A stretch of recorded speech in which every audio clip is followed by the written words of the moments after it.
Okay. So good evening, everyone. We were discussing about tomorrow's test. हाँ, तो तुम लोगों ने बताया था कि कुछ बच्चे नहीं दे रहे हैं ना, स्कूल में टेस्ट वगैरह हैं, आप लोगों के एग्जाम्स हैं, इसलिए क्या डिसाइड किया? फिर दे रहे हो? तमन, दे रहे हैं क्या टेस्ट? हम नो सर। नहीं दे रहे। और बाकी good good evening Anirudh. Sir हमारे अनिरुद्ध, स्कूल में है स्कूल में टेस्ट है?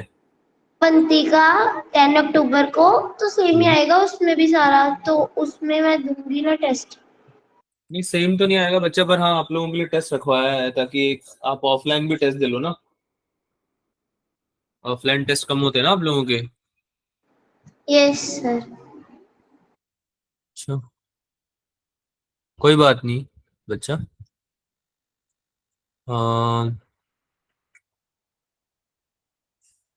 प्रखर, जसनूर, दीपिका, ओम, अनिरुद्ध, आप लोग दे रहे हैं टेस्ट? काजल तो दे रही है, चलो ठीक है। Yes sir. ओके, चलो अच्छी बात है। थोड़ा प्रैक्टिस करेंगे फिर आज हम टेस्ट की, है ना? कुछ क्वेश्चन प्रैक्टिस हो जाएंगे एनीवे, है ना? कुछ क्वेश्चन प्रैक्टिस हो जाएंगे, डजेंट मैटर आप टेस्ट दे रहे हो नहीं दे रहे, इट्स ओके। वैसे तो मैं तो आपको सजेस्ट यही करूंगा कि आप दे लो, पर अगर नहीं भी दे रहे हो तो भी प्रैक्टिस तो हो ही जाएंगी क्वेश्चन से। ईएम वेव से आज थोड़ा कंटिन्यू करेंगे, है ना? And then will jump on to practice, ठीक है? चलो थोड़ा वेट कर लेते हैं, बच्चे ज्वाइन कर रहे हैं। मुझे लग रहा है आप लोग लेट थोड़ा था क्या? आपको लास्ट क्लास किसकी थी? सर केमिस्ट्री की। अच्छा, केमिस्ट्री की थी। मैम ने तो फिर थोड़ा लेट ही छोड़ा होगा, 8:30 8:35 तक, है ना? 8:30 पे छोड़ा सर। ठीक है, लेट्स वेट टू कुछ और स्टूडेंट्स ज्वाइन कर रहे हैं। तब तक नोट्स रिवाइज कर लो, लास्ट वाला जो लेक्चर था करा है, रिवीजन किया उसका? थोड़ा बहुत पढ़ा था? Yes sir.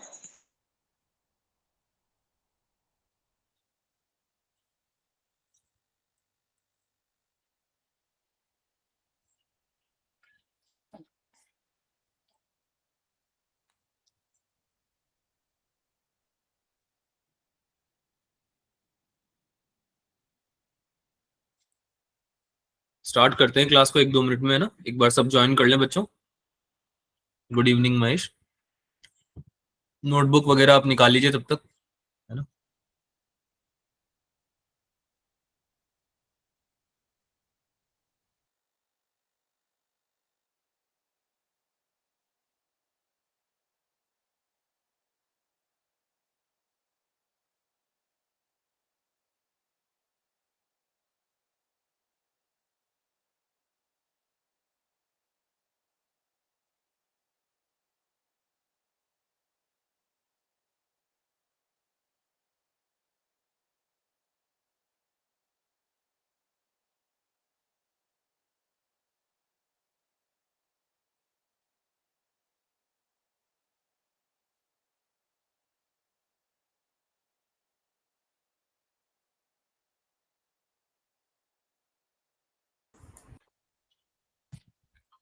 गुड इवनिंग भाई सभी को, जो जो बच्चे ज्वाइन कर रहे हैं।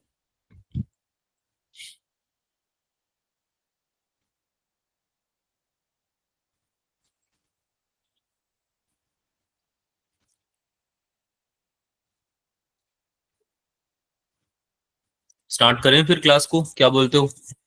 रेडी हो बच्चों? Yes sir. स्टार्ट करें? Yes sir. ओके, चलिए भाई, इधर ध्यान दीजिए सब लोग।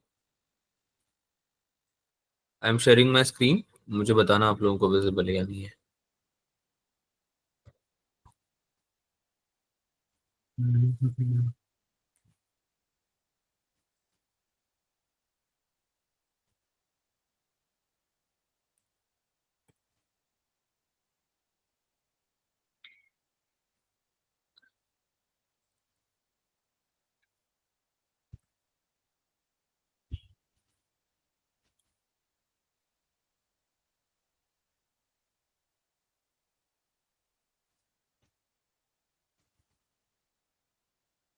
विजिबल है क्या बच्चों? Yes sir. Okay. काफी कम बच्चे क्लास ज्वाइन कर रहे हैं, लगता है स्कूल में एग्जाम्स वगैरह चल रहे हैं, उस वजह से आप लोग आ नहीं रहे हो।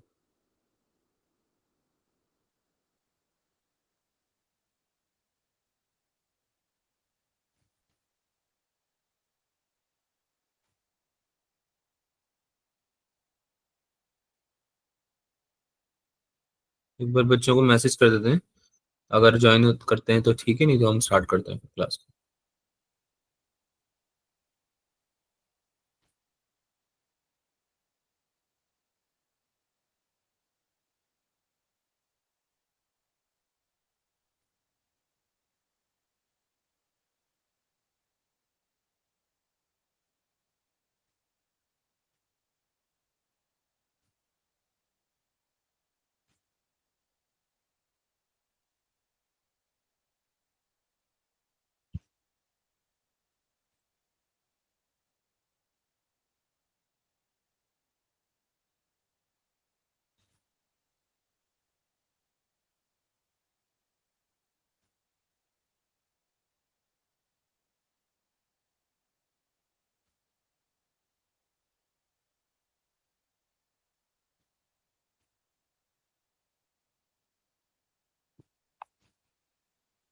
ओके, स्टार्ट करते हैं बच्चों, इधर ध्यान दो। तो कोई मुझे बताना चाहेगा कि लास्ट क्लास में हमने क्या पढ़ा था इलेक्ट्रोमैग्नेटिक वेव में? क्या होती है इलेक्ट्रोमैग्नेटिक वेव, कोई बताना चाहेगा? किसी को याद आ रहा है थोड़ा बहुत? तो जो मैग्नेटिक फील्ड और इलेक्ट्रिक फील्ड के परपेंडिकुलर प्रोपोगेट करती हैं। Very good. जो कॉम्बिनेशन से बनती है इलेक्ट्रिक फील्ड और मैग्नेटिक फील्ड के, है ना, जिसमें कि सिंक्रोनाइज ऑसिलेशन होता है दोनों का, इलेक्ट्रिक फील्ड और मैग्नेटिक फील्ड जब एक सिंक्रोनाइज ऑसिलेशन का पार्ट कर बनती है तो वो क्या बनाती है? इलेक्ट्रोमैग्नेटिक वेव, है ना। And the direction of propagation of electromagnetic wave is perpendicular to both electric field and magnetic field, है ना। तो इस चैप्टर को समझने के लिए हम धीरे धीरे ये समझना चालू कर रहे थे, पहली बात तो कि कैसे जो है आपकी इलेक्ट्रिक फील्ड और मैग्नेटिक फील्ड इंटर रिलेटेड है। Composition of electric and magnetic field, yes Akshara, very good. हाँ, मैक्सवेल्स एक्सपेरिमेंट, मैक्सवेल्स एक्सपेरिमेंट हम लोगों ने लास्ट टाइम पढ़ा था, है ना। क्योंकि हमने थोड़ा सा, मैं कहानी रिवाइज करा देता हूँ, एक बार सुन लो। ये हम डिस्कस कर चुके हैं इसका वेटेज, इसमें बार बार बात करने की जरूरत नहीं है, काफी इंपॉर्टेंट है ये। हाई वेटेज चैप्टर है और छोटा चैप्टर है, इतना बड़ा नहीं है ना। इसको प्रेफर करना आप, इसको आप इंपॉर्टेंट कैटेगरी में मार्क रखना अपना, ठीक है। हाँ, तो हम बात कर रहे थे, यहीं पे आते हैं, हम बात कर रहे थे कि कैसे आपने सबसे पहले फेराडेज एक्सपेरिमेंट की बात करी, है ना, कि भाई फेराडे ने हमें क्या बताया था कि कैसे चेंजिंग, क्या चीज, मैग्नेटिक फील्ड जनरेट क्या कर सकती है? EMF. ईएमएफ या इलेक्ट्रिक फील्ड, है ना, electric flux. Yes, sir. Magnetic flux में चेंज लाके आप क्या जनरेट कर सकते हो? इलेक्ट्रिक फ्लक्स जनरेट कर सकते हो, राइट? अरे हाँ या ना? Yes, sir. Yes, sir. है ना? तो किसने बताया था हमें ये? Faraday. फेराडे ने बताया था, है ना। फिर जब फेराडे ने ये बताया तो फिर काफी सारी चीजें आगे और डिस्कवर हुई, है ना। एम्पियर ने अपना सर्कुटल लॉ दिया, जिसमें उन्होंने बताया कि अगर कोई करंट कैरिंग कंडक्टर है तो वो क्या करेगा, अपने आसपास एक मैग्नेटिक फील्ड को प्रोड्यूस करेगा, है ना। तो उन्होंने वो बात बताई, लेकिन वो इनसफिशिएंट थी, इनकंसिस्टेंट थी, और ये हमें किसने बताई? ये बात किसने? मैक्सवेल ने, है ना। मैक्सवेल ने बोला कि भाई मैं तुम्हें ऐसी चीज बताने वाला हूँ जो तुमने कभी नहीं सुनी होगी। तो लोगों ने पूछा क्या बताओगे भाई आप ऐसा? तो उन्होंने बोला कि ये जो आपका फ्री स्पेस है ना, दो कंडक्टर्स के बीच में जो आपका फ्री स्पेस है, इसमें भी आपकी मैग्नेटिक फील्ड एग्जिस्ट करती है। तो लोगों ने बोला ऐसा हो ही नहीं सकता, मैग्नेटिक फील्ड कैसे एग्जिस्ट करेगी? या तो आप मैग्नेट लाके दिखा दो हमें, है ना, मैग्नेट रख दो, या तो आप तो हम मान लेंगे मैग्नेटिक फील्ड एग्जिस्ट करती है। अगर वहां पे कंडक्टर ही नहीं है, करंट ही नहीं है, सबसे मेन बात वहां पे इलेक्ट्रिक करंट ही नहीं है, तो वहां पे मैग्नेटिक फील्ड नहीं आ सकती है। तो मैक्सवेल ने बोला कि देखिए बात ऐसी है, आप लोगों को सब पूरी बातें नहीं पता है अभी, मैं आपको एक्सपेरिमेंट करके दिखाता हूँ। तो उन्होंने एक्सपेरिमेंट करके दिखाया, नीडल ने डिफ्लेक्शन दिखाया, हम लोगों ने मान लिया कि हाँ मैक्सवेल सही बोल रहे थे, वहां पे मैग्नेटिक फील्ड थी। लेकिन मैग्नेटिक फील्ड होने का रीजन क्या था, वो मैक्सवेल को समझाने में बहुत टाइम लग गया, है ना। तो समझा रहे थे वो, हमने धीरे धीरे बात सुनी मैक्सवेल की कि कैसे जो है आपका क्या बात कर रहे थे हम, कैसे आपके प्लेट्स के बीच में क्या बनने लगती है बच्चों धीरे धीरे? Electric field. इलेक्ट्रिक फील्ड बनने लगती है ना?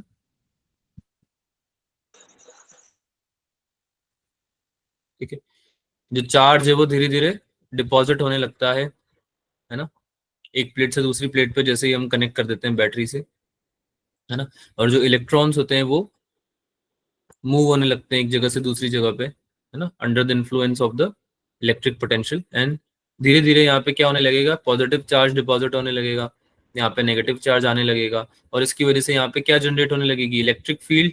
सही बात है। Yes sir. और ये इलेक्ट्रिक फील्ड कैसी होगी भाई, वेरिएबल होगी, changing variable yes sir. Electric field yes होगी। सर। समझ में तो आ गया था ना क्यों चेंजिंग हो रही है ये? Yes sir. किसी को डाउट तो नहीं है कि ये सर वेरिएबल क्यों हो रही है, समझ नहीं आ रहा हमें कैसे चेंज हो रही है ये चेंज इसलिए हो रही है क्योंकि धीरे धीरे इलेक्ट्रॉन जो है डिपॉजिट हो रहे हैं एक प्लेट से दूसरी प्लेट पे, है ना, चार्ज ट्रांसफर हो रहा है धीरे धीरे, है ना, एकदम से नहीं हो जाता चार्ज ट्रांसफर, ऐसे थोड़ी होगा तुमने बैटरी कनेक्ट करी और सारा चार्ज ट्रांसफर हो गया। इलेक्ट्रिक फील्ड जो है धीरे धीरे बढ़ती जाएगी, है ना, क्योंकि चार्ज जो डिपॉजिट हो रहे हैं, जो वहां पे इलेक्ट्रॉन के निकलने से जो इंड्यूस हो रहे हैं वो धीरे धीरे इंक्रीज हो रहे हैं। तो आपकी बेसिकली इलेक्ट्रिक फील्ड भी क्या हो रही है, वेरिएबल वेरी कर रही है, चेंज हो रही है। तो ये जो चेंजिंग इलेक्ट्रिक फील्ड है, ये मैक्सवेल ने क्या बोला कि भाई ये जो आपकी चेंजिंग इलेक्ट्रिक फील्ड है ये एक डिस्प्लेसमेंट करंट को जन्म देती है ना, एक डिस्प्लेसमेंट करंट को प्रोड्यूस करती है, जिससे कि उन्होंने रिलेशन भी दिया। क्या रिलेशन दिया भाई उन्होंने, डिस्प्लेसमेंट करंट का क्या फॉर्मूला बताया, बता दो। Epsilon naught into d phi d by d t. Epsilon naught multiply by d phi E by d t. तो इसमें बच्चों ये जो d phi E by d t था ये इलेक्ट्रिक फ्लक्स ही तो है, चेंज इन इलेक्ट्रिक फ्लक्स। क्या है ये, change in electric flux. Change in electric flux. तो उन्होंने यही तो बताया मैक्सवेल ने कि भाई जो इलेक्ट्रिक फ्लक्स है आपका, जब वो चेंज करता है तो उसकी वजह से आपका क्या बनता है, डिस्प्लेसमेंट करंट। क्या बनता है बच्चों, डिस्प्लेसमेंट करंट। Displacement current. और ये डिस्प्लेसमेंट करंट ही है जो रीजन है किसका, किसका रीजन है, मैग्नेटिक फील्ड का, है ना। जो यहाँ पे पी क्यू पॉइंट प्रेजेंट था ना हमारा, क्यू पॉइंट, इस पे मैग्नेटिक फील्ड क्यों आ रही है, क्योंकि यहाँ पे डिस्प्लेसमेंट करंट आ रहा है। क्या आ रहा है बच्चों यहाँ पे, डिस्प्लेसमेंट करंट। डिस्प्लेसमेंट करंट, है ना, आईडी आ रहा है। और यहाँ पे क्या था, आईसी था। अच्छा एक और बात करी हमने, हमने बोला कि जो आईसी है ये आईडी के इक्वल होगा। अब इसको मैथमेटिकली तो हमने प्रूव नहीं किया था, आगे कर देंगे हम, लेकिन हमने इसका रीजन क्या दिया था, मतलब मैक्सवेल ने क्या रीजन दिया था कि यहाँ पे जो आप पॉइंट ले रहे हो वायर पे पी पॉइंट, और जो यहाँ पे आप पॉइंट ले रहे हो कौन सा, क्यू पॉइंट, इन दोनों पे ही जो नीडल है, मैग्नेटिक नीडल जो है आपकी कंपास की, वो सेम डिफ्लेक्शन दे रही है। क्या दे रही है, सेम डिफ्लेक्शन। डिफ्लेक्शन दे रही है। यानी कि जितना मैग्नेटिक फील्ड आपका इस जगह आना चाहिए उतना ही यहाँ पे आ रहा है फ्री स्पेस में।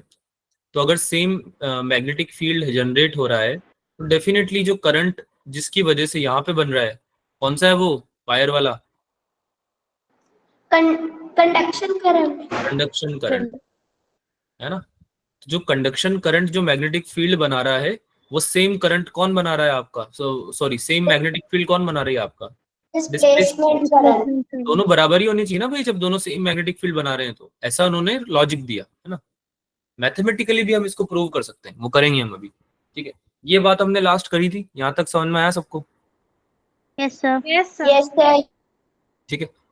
आगे अगर हम इसको प्रूव करना चाहें, अगर हम इस चीज को प्रूव करना चाहें कि कैसे कंडक्शन करंट जो है इक्वल होगा आपके डिस्प्लेसमेंट करंट के, तो क्या इसको कर सकते हो क्या, अगर मैं आपको एक सवाल दे दूं तो आप सवाल को सॉल्व कर सकते हो क्या, ट्राई करो। तुम लोगों के पास है सब रिक्वायरमेंट जो भी है जिस भी चीज की। गुड इवनिंग रानी।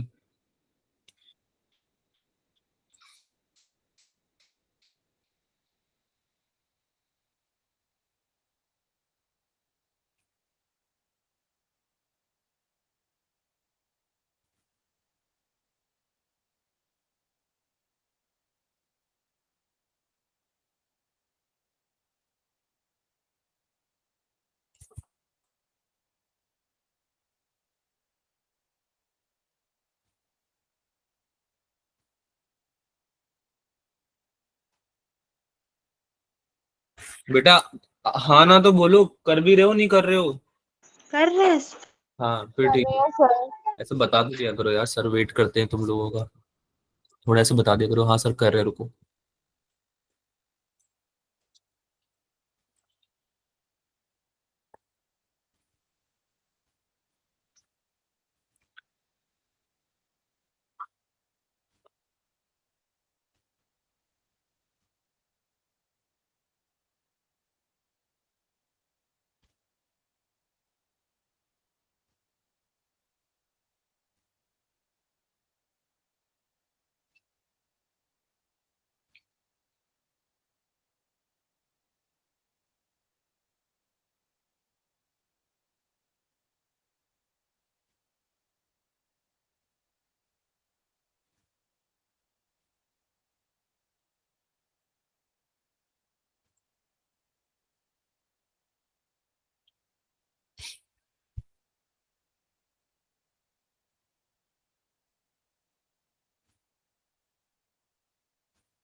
बेटा अगर नहीं आ रहा तो आप डिस्कस लिख सकते हो, ये बात पता है ना सबको?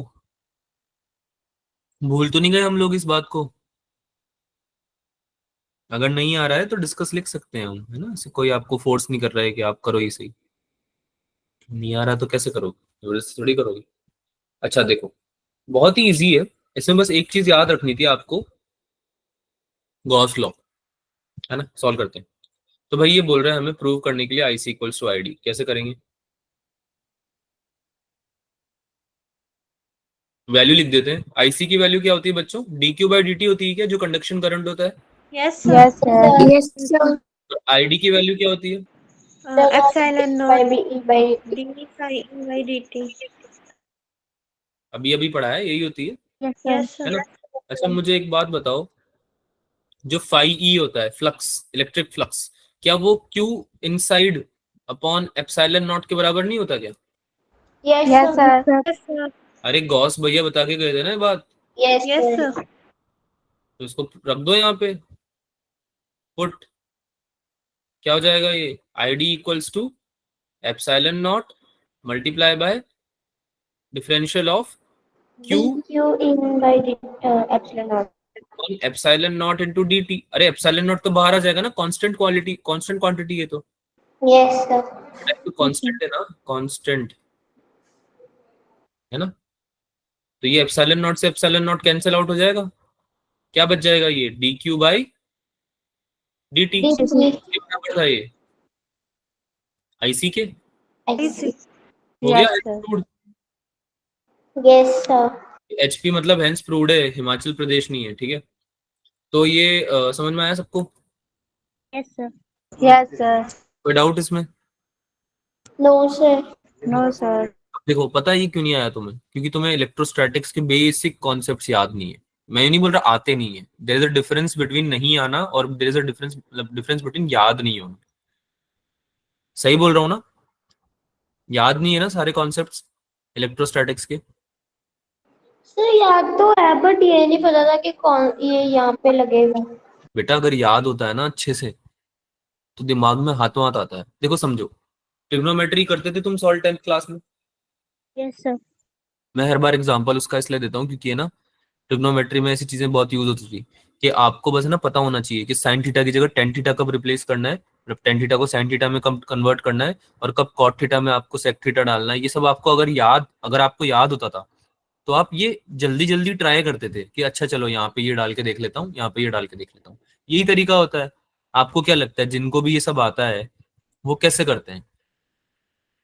ये फाई की जगह मुझे क्यू अपॉन एप्सिलॉन नॉट डालना था, ये मैं ऐसे याद करके थोड़ी बैठा हूँ उसको बचपन से।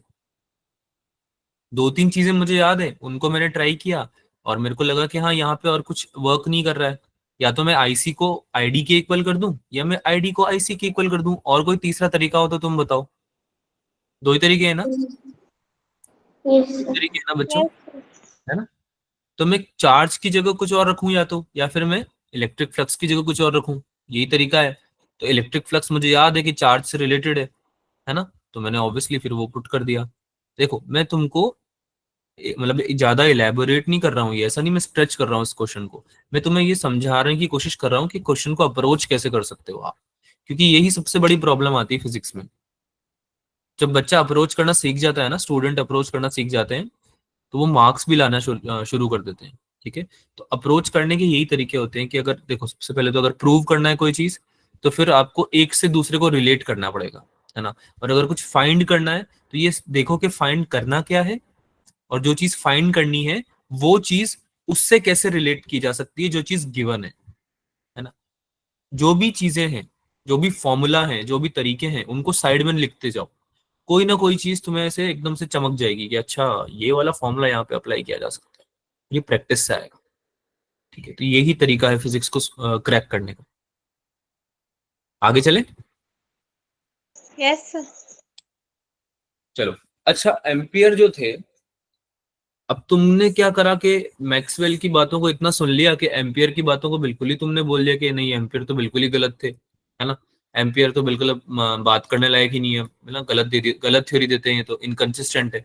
लेकिन ऐसा कुछ नहीं था, एम्पियर बहुत बड़े साइंटिस्ट थे और उन्होंने जो बताया हमें रिलेशन, है ना, मैग्नेटिक फ्लक्स के साथ में करंट का, मैग्नेटिक फील्ड निकालने का तरीका जो उन्होंने समझाया, मैग्नेटिक फ्लक्स के बारे में जो उन्होंने बताया, वो बहुत ही ब्रेक थ्रू डिस्कवरी थी, है ना? तो एम्पियर की बातें गलत नहीं थी, बस वो पूरी तरह से हर जगह अप्लाई नहीं हो रही थी, है ना? फ्री स्पेस में जो करंट आ रहा है, डिस्प्लेसमेंट करंट का कॉन्सेप्ट नहीं समझा पा रहे थे वो, और ये सब चीजें नहीं थी। तो फिर जो मैक्सवेल ने जो इनपुट्स दिए ना बच्चों, उसको हम एम्पियर्स लॉ का मॉडिफिकेशन के रूप में पढ़ते हैं। बात समझ में आई? मैक्सवेल ने जो इनपुट्स दिए ना, वो हमने क्या बोला कि चलो एम्पियर लॉ को हम मॉडिफाई कर देते हैं, है ना? पहले हम जो बोल रहे थे उसको हम थोड़ा सा मॉडिफाई करके लिख देते हैं। तो भाई एम्पियर लॉ मुझे बताएगा कोई क्या था? एम्पियर सर्कुटल लॉ याद है क्या? Yes sir. क्या था? Sir b dot closed integral of b dot ds is equals to mu naught I. Cyclic integral of B dot d l equals to mu naught I Not I. Enclosed, है ना? Enclose मतलब जो कनक्लोज current है basically. ठीक है, तो ये जो एनक्लोज्ड करंट वाला जो कॉन्सेप्ट था ना, ये बेसिकली कंडक्शन करंट की बात कर रहे थे वो, राइट? ये जो एम्पियर थे वो किसकी बात कर रहे थे? कंडक्शन करंट की बात कर रहे थे ना? Yes, अरे sir. आना तो बोलो बच्चों। Yes, sir. Yes, sir. Ampere was talking about conduction current, क्योंकि उनको डिस्प्लेसमेंट करंट तो पता ही नहीं था कुछ होता भी है उस टाइम पे। अरे सही बात है ना? Yes, Yes sir. Enclose sir. Conduction current बोलेंगे इसको, एनक्लोज, क्योंकि जो बाहर वाले वायर्स थे उसको हम काउंट नहीं करते हैं मैग्नेटिक फ्लक्स निकालने में, है ना? ये उन्होंने बोला था। ठीक है, लेकिन जो मैक्सवेल आए आफ्टर मैक्सवेल, जब मैक्सवेल ने हमें बता दिया कि भाई आपको अगर मैग्नेटिक फ्लक्स थोड़ा टोटल निकालना है तो आप जो डिस्प्लेसमेंट करंट है उसको भी कंसिडर करो। ठीक है, तो फिर मॉडिफाई कर दिया हमने इस लॉ को। तो हमने क्या बोला, इसको मैं दूसरे कलर से लिख देता हूँ।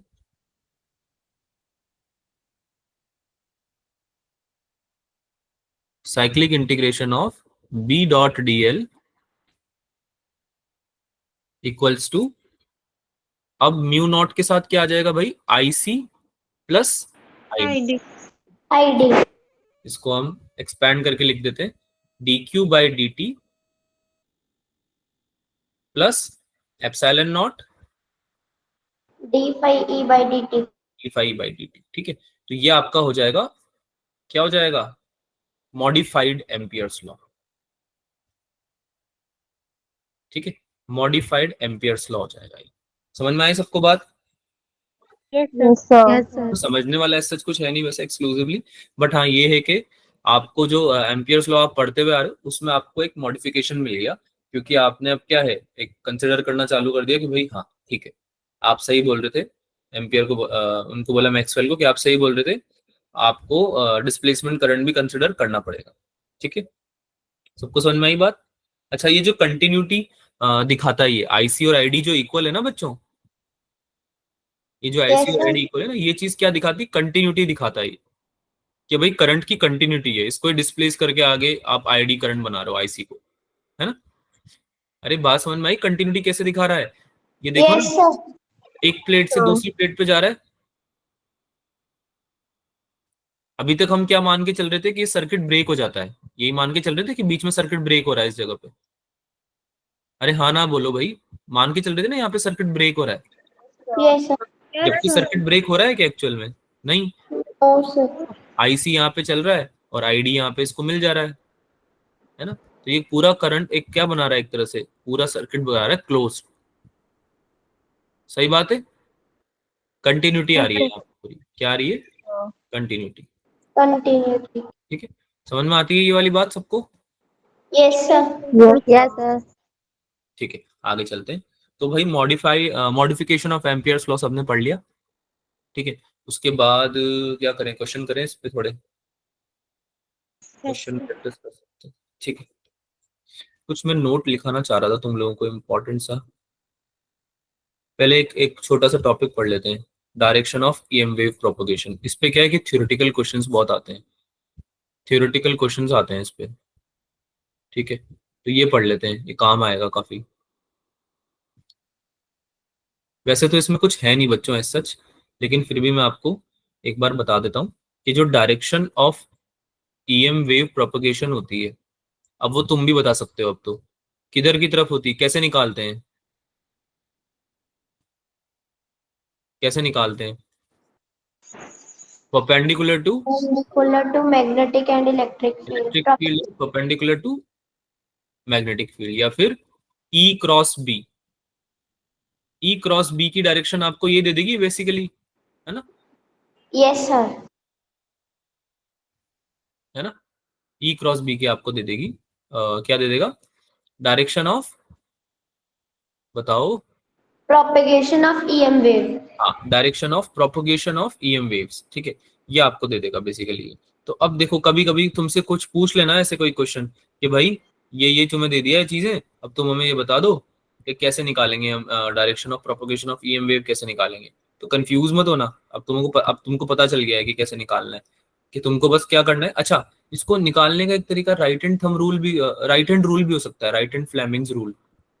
ठीक है, राइट हैंड फ्लेमिंग्स रूल को भी तुम इसको यूज कर सकते हो। लिखाऊं मैं इसको या फिर तुम कर लोगे खुद से इस्तेमाल? तरीका लिखाऊं इसका? Yes, sir. Yes, बेटा sir. मुझे मतलब तुम थोड़ा रिस्पॉन्ड करा करो।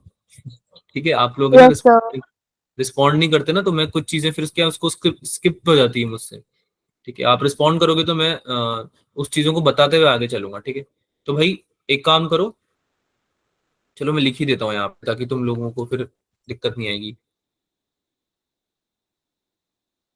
यूज, इसको मैं ना ट्रिक करके लिख रहा हूँ, क्योंकि ये ट्रिक है। ठीक है, हो सकता है आपको बुक्स में नहीं मिलेगी। Use right hand rule, right hand Fleming's right hand rule भी बोल सकते हो आप इसको, क्योंकि इसमें आपकी यूज होता है किसका? तीनों का, थंब का, इंडेक्स फिंगर का और मिडिल फिंगर का, तीनों का यूज होता है इसमें। ठीक है, तो क्या करेंगे हम, सबसे पहले थंब को डिफाइन करेंगे। थंब आपका किसकी डायरेक्शन में होना चाहिए? वेव की प्रोपोगेशन के, इलेक्ट्रोमैग्नेटिक वेव की प्रोपोगेशन के डायरेक्शन में होना चाहिए आपका थंब।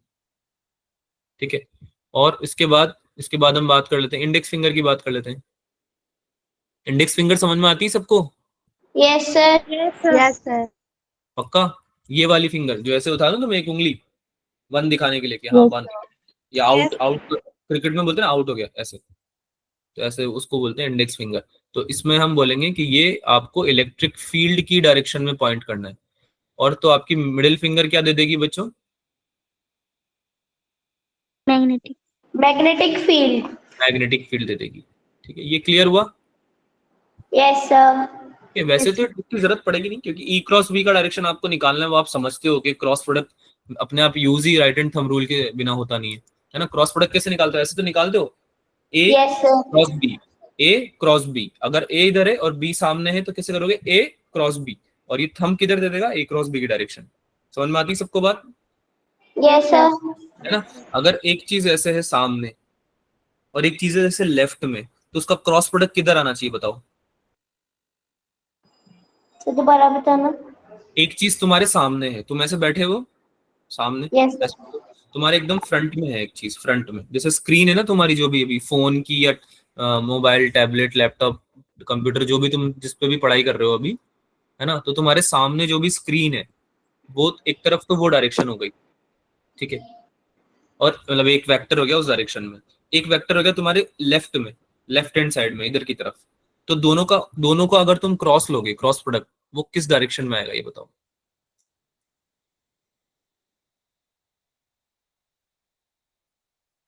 बेटा आंसर करना पड़ेगा, ऐसे काम नहीं चलेगा। सर हमारी तरफ। सब लोगों के लिए ये क्वेश्चन, एक दो बच्चों के लिए क्वेश्चन नहीं है ये। अगर आप क्लास में आते हैं तो आंसर कीजिएगी, करा कीजिए। ए वेक्टर ऐसे है, बी वेक्टर ऐसे है, तो दोनों का क्रॉस प्रोडक्ट किधर आएगा। सर ऊपर ऊपर। हाँ जसनूर।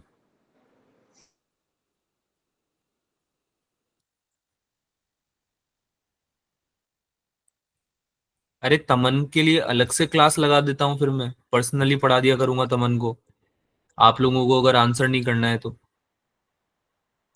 बेटा सबके लिए है ना क्लास, तो आप लोगों के लिए भी है ना क्लास, तो आंसर तो करो, गलत सही कुछ तो आंसर करो। सब परपेंडिकुलर आएगा, लेकिन अपवर्ड भी हो सकता है, डाउनवर्ड भी। अच्छा ठीक है, very good, it's a very good answer. Upward भी हो सकता है, डाउनवर्ड भी हो सकता है, क्योंकि अगर आप बी क्रॉस ए निकाल रहे हो तो डाउनवर्ड आएगा, अगर आप ए क्रॉस बी निकाल रहे हो तो अपवर्ड आएगा। बात समझ में आई, ठीक है। यस वैसे सर। कॉन्टेक्स्ट में यही बताया था कि एक आगे है ए वेक्टर और बी वेक्टर आगे, तो मैं ए क्रॉस बी पूछ रहा था, पर ठीक है मैंने स्पेसिफाई नहीं किया था, बिल्कुल सही जानवी। तो अगर आप बी क्रॉस ए निकालोगे तो आपका डाउनवर्ड आएगा, और ए क्रॉस बी निकालोगे तो किधर आएगा, ऊपर। अपवर्ड। ऐसे निकालते हो ना आप कर्ल बना के, राइट हैंड थंब रूल से। Yes, sir. अच्छा तो ये right hand Fleming's right hand rule या राइट हैंड रूल लगा लोगे ना सब, ई बी और प्रोपगेशन ऑफ वेव निकालने के लिए। एक बार मेरे साथ रिपीट करो, कौन कौन सी चीजें होती है। एक तो होती है इलेक्ट्रिक फील्ड, जिसको इंडेक्स फिंगर से रिप्रेजेंट करते हैं। एक होती है कौन सी, magnetic field, magnetic field. Magnetic. इसको हम किससे रिप्रेजेंट करते हैं, मिडिल फिंगर से, Middle finger. है ना। और तीसरी कौन सी चीज होती है, तीसरी कौन सी quantity, Wave. Wave propagation. Propagation of electromagnetic wave. यानी कि तुम्हारी ईएम वेव जो है, इलेक्ट्रोमैग्नेटिक वेव जो है, वो किधर की तरफ जाएगी, है ना। उसकी डायरेक्शन कैसे पता चलेगी, हम से, हमसे। ठीक है। आई होप ये काम करे और आप लोगों को हेल्प करे आगे, ठीक है। आगे चलते हैं, चलो। तो कुछ पॉइंट्स हैं जो कि मुझे नोट में लिखाने थे आप लोगों को, ठीक है। डिक्टेट करूं या मैं नोट डाउन करवाऊं आपको। वैसे तो ये चीजें आप लोगों ने पढ़ ली ऑलरेडी, जैसे कि इलेक्ट्रिक फील्ड जो इंड्यूस होती है due to changing magnetic field, वो परपेंडिकुलर होती है, और वाइस वर्सा। इसको मैं लिख भी देता हूँ।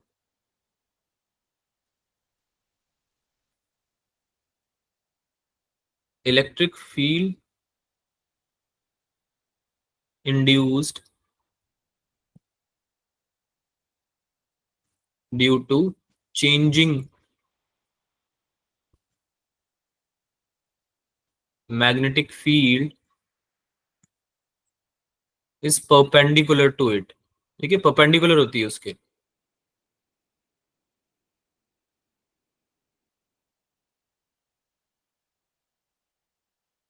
And vice versa, vice versa समझ में आता है बच्चों। Yes sir. Yes sir. Yes sir. यानी कि मैग्नेटिक, जब इलेक्ट्रिक फील्ड चेंज होगी तो वो मैग्नेटिक फील्ड को इंड्यूस करेगी, और वो भी क्या होगी उसके, परपेंडिकुलर, परपेंडिकुलर। परपेंडिकुलर हो जाएगी, है ना। यानी कि इलेक्ट्रिक फील्ड और मैग्नेटिक फील्ड क्या हो जाएंगे, परपेंडिकुलर हो जाएंगे। कोई डाउट तो नहीं है इसमें किसी को, नो सर। No sir. पक्की बात, यस सर। Yes sir. ठीक है। सेकंड पॉइंट लिखते हैं। सेकंड पॉइंट वैसे इसमें आपको मॉडिफिकेशन जो हमने पढ़ा था ना उसी के बारे में है, तो इसको आपको अलग से लिखने की जरूरत है नहीं वैसे।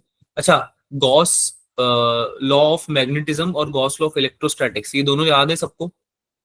गॉस लॉ ऑफ इलेक्ट्रोस्टैटिक्स क्या बोलता था?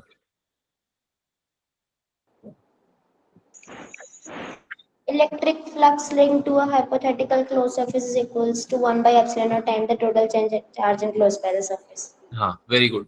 इलेक्ट्रिक फ्लक्स जो थ्रू निकाला जाएगा किसी क्लोज सरफेस के, वो 1/ε0 टाइम्स होगा टोटल चार्ज के, है ना, जो एनक्लोज किया गया है उस सरफेस के द्वारा, जो सरफेस ने चार्ज को एनक्लोज किया है, अंदर ले रखा है अपने, है ना, उसका 1/ε0 टाइम्स होगा क्या चीज? Electric flux. ये था हमारा पहला। तो ये मैक्सवेल ने जो इक्वेशंस दी थी ना बच्चों, मैक्सवेल ने जो बातें बताई थी उनमें से एक बात है ये, ठीक है, इसको मैं लिख भी देता हूँ।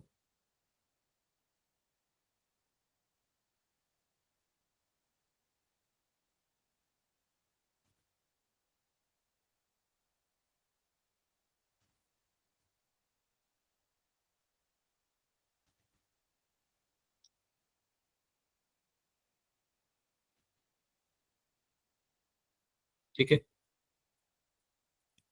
इसके अलावा अगर हम बात करें अगले वाले की, तो आएगा Gauss law of magnetism. Magnetism में क्या बताया था उन्होंने कि मैग्नेटिक फ्लक्स जो है किसी भी क्लोज सरफेस से, वो हमेशा क्या रहेगा? टोटल मैग्नेटिक फ्लक्स किसी भी क्लोज सरफेस से क्या रहेगा? Total zero. क्या रहता है? Zero. ये Zero. गॉस ने बताया था, मैग्नेटिज्म के लिए बताया था। Magnetic flux through any close surface is always zero. यानी कि अगर आप इसको लिखो 5b, तो ये जीरो आएगा। अच्छा, मैग्नेटिक फ्लक्स को लिखने का तरीका एक और होता है, cyclic integration of B B dot B dl. dot. ठीक है, ये भी जीरो होगा किससे? Closed surface. ठीक है, और क्या बताया था भाई इन्होंने? और हमें इन्होंने बताया था कि आप फेराडे का जो भी कंक्लूजन है वो बेसिकली ईएमएफ के अलावा वो है मेजरली वो किस बारे में है? इलेक्ट्रिक फ्लक्स के बारे में, है ना, कि चेंज इन मैग्नेटिक फ्लक्स जो है इंड्यूस करता है किस चीज को? इलेक्ट्रिक फील्ड को इंड्यूस करता है। किसको करता है?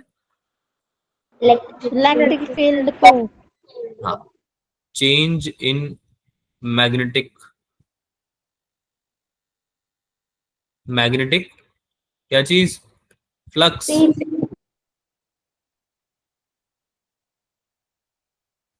इंड्यूसेस इलेक्ट्रिक फील्ड, है ना। इसका हमने मैथमेटिकल वर्जन भी लिखा था। क्या लिखा था भाई? E dot d l equals to क्या लिखा था? Minus d5b/, dt. याद आ रहा है? ये ऐसा कुछ लिखा था, Yes. Yes, sir. है ना। और इसके अलावा फिर उन्होंने क्या बताया भाई एम्पियर ने? एम्पियर मैक्सवेल लॉ या फिर मॉडिफाइड एम्पियर्स लॉ। क्या बताया था भाई मॉडिफाइड एम्पियर्स लॉ में? Enclosed integral of B dot dl is equals to mu naught I d plus IC.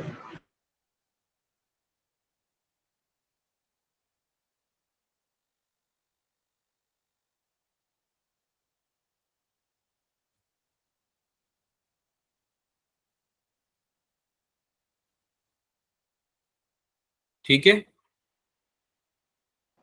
ये Yes, चीजें sir. याद रहेंगी सारी?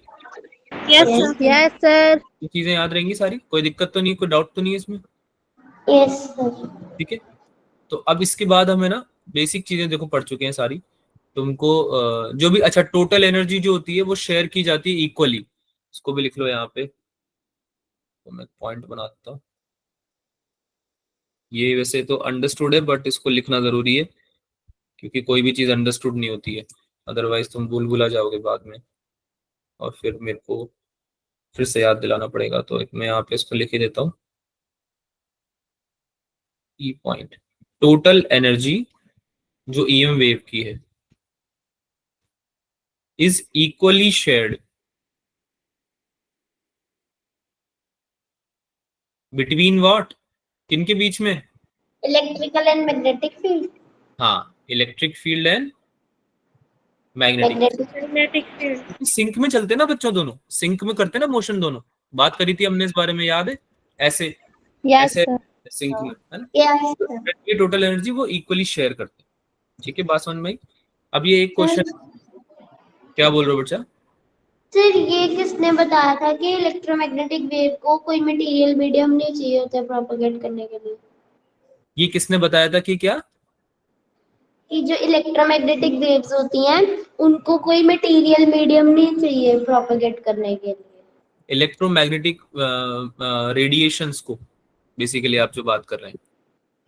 Yes sir.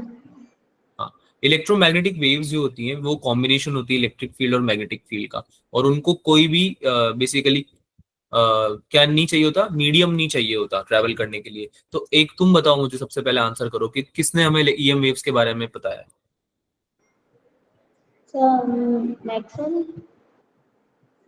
ठीक है, तो जो मैक्सवेल है वही बताएंगे ना ये चीज भी। Okay sir. ईएम वेव्स के बारे में जो भी सब कुछ हमने जाना ना, उसमें सबसे जो बड़ा रोल है, जो सबसे फर्स्ट रोल, वो है जेम्स क्लर्क मैक्सवेल। मैक्सवेल का पूरा नाम है ना। तो मैक्सवेल ने ही ये सब बातें बताई थी, और ईएम वेव्स के बारे में भी उन लोगों ने ही हमें बताया, काफी कुछ बताया था, है ना। डेवलप भी उन्होंने किया था इसको इनफैक्ट, ईएम वेव्स।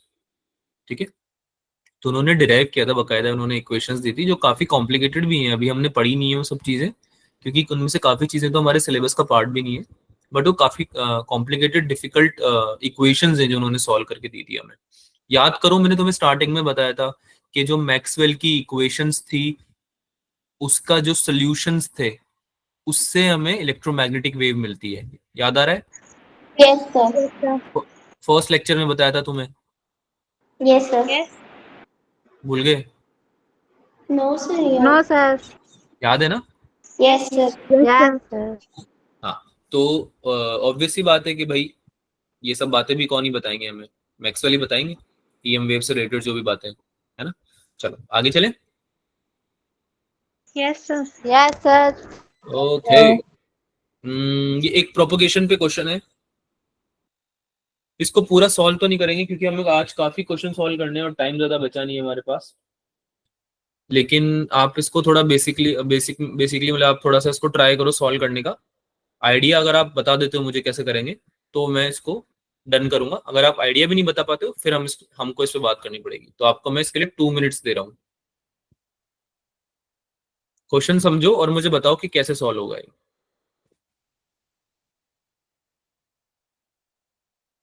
क्लास नहीं लीव करनी है, ऐसे बिल्कुल झट झट क्लास लीव करते हो तुम लोग।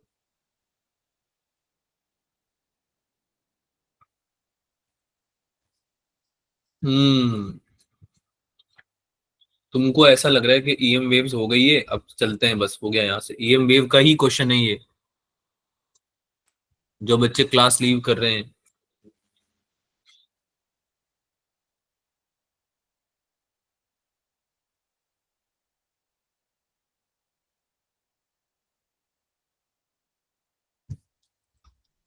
बेटा 2 मिनट्स का टाइम है, ठीक है, ट्राई करो, और फिर चैट में लिखना आंसर आ गया तो, और अगर नहीं आया तो डिस्कस लिखना, लेकिन ट्राई जरूर करना है।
करें क्या, डिस्कस करें क्या? Yes sir. सी ऑप्शन, अच्छा क्या बात है, बहुत बढ़िया, सॉल्व हो गया तुमसे, क्या बात है, वेरी गुड, तो बहुत ही बढ़िया बात है, Yes, सॉल्व हो sir. गया। या तो आपको क्रॉस प्रोडक्ट सॉल्व करना आ गया है, मतलब है, बहुत ही अच्छी बात है, Yes, क्रॉस sir. स्कूल में करवाया था। स्कूल में पढ़ाया था, अच्छा Yes, चलिए sir. बहुत बढ़िया, बहुत बढ़िया। तो बच्चा इसमें देखो, सबसे पहले तो ये कि आपको है ना इंडिविजुअली हर एक ऑप्शन को सॉल्व करना पड़ेगा, क्योंकि अगर मैं आपको क्वेश्चन समझाऊं तो क्वेश्चन आपको ये बोल रहा है कि आपको है ना इलेक्ट्रिक फील्ड और मैग्नेटिक फील्ड के कॉम्बिनेशंस दे रखे हैं, यानी कि ई और बी का कॉम्बिनेशन दे रखा है। तो जैसे ई का कॉम्बिनेशन फर्स्ट वाले ऑप्शन में क्या दे रखा है, माइनस जे कैप प्लस के कैप, ये इलेक्ट्रिक फील्ड है बेटा, ये क्या है, electric. Electric field. Electric field. और इसके कॉम्बिनेशन में क्या दे रखा है आपको, माइनस जे कैप प्लस के कैप। अब इन दोनों का क्रॉस प्रोडक्ट आपको निकालना पड़ेगा। अगर इन दोनों का क्रॉस प्रोडक्ट आपका आ जाता है एक्स डायरेक्शन में, क्या आ जाता है, एक्स डायरेक्शन, X direction. है ना, यानी कि आई कैप, आंसर में आई कैप आना चाहिए, आई कैप आएगा तो मतलब एक्स डायरेक्शन है, सही बात है, अरे आई कैप का मतलब एक्स डायरेक्शन होता है ना, Yes, sir. ठीक है। तो आंसर सही है, अदरवाइज अगर नहीं आया तो फिर आंसर क्या है, गलत है, ठीक है। तो इसको हमने चेक किया, तो कैसे चेक करते हैं, पहले इसको इससे मल्टीप्लाई करते हैं, फिर इसको इससे मल्टीप्लाई करते हैं, फिर इसको इससे करते हैं, फिर इसको इससे करते हैं, समझ में आई बात, साइन के हम Yes, sir. है ना, ऐसे मल्टीप्लाई करते हैं। तो ये तरीका होता है इसको सॉल्व करने का। तो क्या आएगा भाई, इधर आ जाएगा आपका जे कैप माइनस जे कैप इंटू माइनस जे कैप, माइनस जे कैप क्रॉस माइनस जे कैप, सॉरी इंटू नहीं होता, क्रॉस होता है। ये वाले ऑप्शन सॉल्व कर रहे हैं अभी तो, ठीक है, माइनस जे कैप क्रॉस माइनस जे कैप, ठीक है। ये कितना होगा बच्चों, नहीं पता ना, आई कैप को अगर आई कैप से क्रॉस प्रोडक्ट निकालोगे दोनों का, तो ये कितना आता है, 0। Yes, sir. बात समझ में आ रही, cross product I I cross I क्या होता है, 0, जे क्रॉस जे होता है 0, के क्रॉस के क्या होता है, Zero. ये पता होनी चाहिए चीजें, वरना नहीं होगा सॉल्व। अब आगे करते हैं, माइनस जे को के से करते हैं, माइनस जे को के से करेंगे तो क्या आ जाएगा, माइनस आई कैप आ जाएगा, माइनस आई कैप, है ना। फिर आपका करेंगे सेम, माइनस जे को के से करेंगे एक और बार, लेकिन इस टाइम पे बीच में माइनस साइन लेंगे, क्योंकि क्रॉस प्रोडक्ट में बीच में माइनस साइन आता है ना, तो minus of minus I cap आ जाएगा, ठीक है। और फिर के कैप को के कैप से करेंगे, के कैप क्रॉस के कैप कितना होता है, फिर जीरो। से हो जाएगा, 0 हो जाएगा। Zero. इसका आंसर कितना आ जाएगा, minus I cap plus I cap, total कितना आ गया, 0. जीरो यानी कि ये not in x direction, x direction में नहीं है। नहीं है, 0 आ गया ना, क्योंकि इसका आंसर, तो ये आंसर Yes, हमारा नहीं sir. है, क्योंकि हमारा क्वेश्चन क्या बोल रहा है कि इलेक्ट्रोमैग्नेटिक वेव जो है वो एक्स डायरेक्शन में प्रोपोगेट कर रही है, तो ई और बी का क्रॉस प्रोडक्ट किस में आना चाहिए, एक्स में आना चाहिए। तो हमें ऐसा ऑप्शन चेक करना है जिसका कॉम्बिनेशन एक्स डायरेक्शन में रिजल्ट करे, ठीक है। तो मैं आपको बता रहा हूँ, आंसर सी है, इसको आप चेक करोगे, माइनस जे कैप प्लस के कैप, इंडिविजुअली चेक करना सब लोग, है ना, इंडिविजुअली सबको चेक करना है ये, माइनस जे कैप माइनस के कैप, इसका जब क्रॉस प्रोडक्ट निकालोगे तो आएगा 2 आई कैप, क्या आएगा बच्चों, Two I cap. तो ये है एक्स डायरेक्शन में, अरे एक्स डायरेक्शन में है ना ये, Yes, sir. Why this is the right answer. अच्छा, क्रॉस प्रोडक्ट निकालने में तो कोई डाउट नहीं आया किसी को, अगर है तो पूछ लो, No, sir. No sir. एक एक No, करके sir. क्रॉस निकालते हैं, पहले माइनस जे का माइनस जे के साथ निकाला, फिर माइनस जे का के साथ निकाला, क्रॉस निकालेंगे, मल्टीप्लाई नहीं करेंगे, मल्टीप्लाई करोगे तो जे स्क्वायर हो जाएगा, जे इंटू के हो जाएगा, के स्क्वायर हो जाएगा, पास समझ में आ रही है, ठीक है। Yes, sir. बेसिक मैथमेटिक्स जो है ना 11th क्लास में जो पढ़ी थी उसको रिवाइज करते रहा करो, क्योंकि वो हर जगह काम आती है, वेक्टर्स, बेसिक मैथमेटिक्स, ट्रिग्नोमेट्री, हर जगह परेशान करेगी।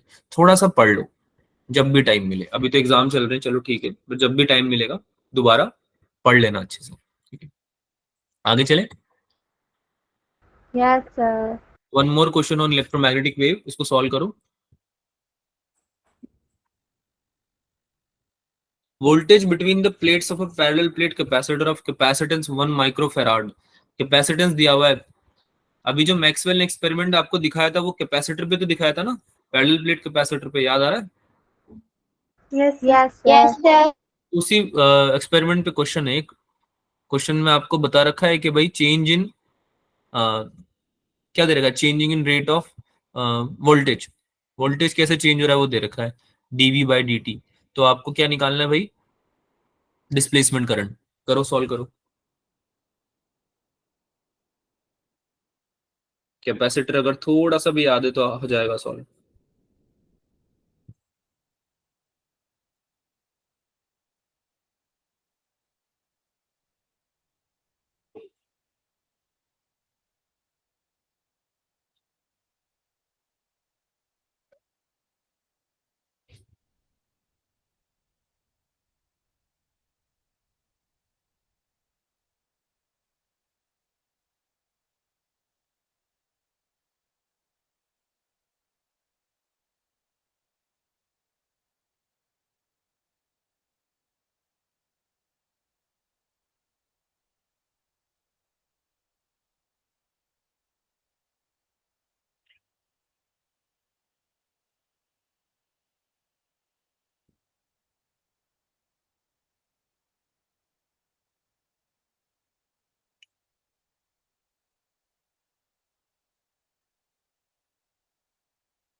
हो गया सर। आंसर बताओ ना तो। सर बी ऑप्शन सर, वो चैट में लिखा था। 21 36 8 बी क्या होता है जसनूर? 8 बी मतलब क्या हुआ? ये अच्छा 8 आंसर भी, अच्छा ऑप्शन और आंसर दोनों लिख दिया तुमने।